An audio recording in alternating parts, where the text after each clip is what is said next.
जो 8 और 5 के तनासब से जो अपीलें अलाउ हुई है उसके मुताबिक भी सीटें वापस पाकिस्तान तहरीक इंसाफ को ही मिलेगी। आज सुप्रीम कोर्ट ने होल्ड कर दिया है पाकिस्तान तहरीक इंसाफ अल्हम्दुलिल्लाह जो लोग मिटाना चाह रहे थे वो रिवाइव हो गई है।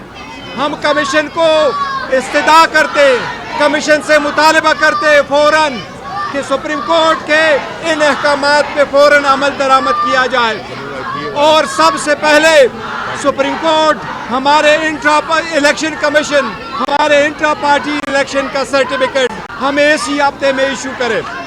हम पर भी मुतालबा करते कि जल्द से जल्द इन अहकामात पे अमल दरामद करके पाकिस्तान तहरीक इंसाफ को उनके रिजर्व सीटें दी जाए ताकि जो इलेक्शन रुका हुआ है वो अपने मुकाम पे पहुंच जाए और वो इलेक्शन हो जाए। इस मौका पे मैं ये कहता हूँ इसमें सबसे बड़ा रोल हमारे चीफ मिनिस्टर KPK अली अमीन खान साहब ने भी प्ले किया था, जिसने बोल्ड स्टेप लिया था, जिसने इनका ओथ रोका था। हम उनको दिल की अता गहराइयों से मुबारकबाद पेश करते हैं। आप ये बता रहे हैं कि क्या वजह थी कि जस्टिस बाइजा ने ये फैसला क्यों नहीं सुनाया?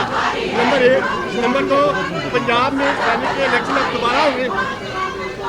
नहीं, देखो वो दोबारा इलेक्शन कराने का कोई क्वेश्चन नहीं है और काजी पैसा ने ही इलेक्शन, ये रूटीन में ऐसा ही होता है। आपने देखा होगा पनामा के केस में भी जो जज साहिबान जजमेंट लिखते हैं वो अपना नोट पढ़ के सुनाते हैं। तो काजी पैसा साहब ने कुछ अनमोल नहीं किया कि मंसूर अली शाह साहब ने पढ़ा। ये पहले भी होता रहा है। जब कोसा साहब चीफ जस्टिस नहीं थे, पनामा का केस सुन रहे थे, तो एजाज अफजल साहब ने ही अपना नोट जो पढ़ के सुनाया था। ये होता है, रूटीन है।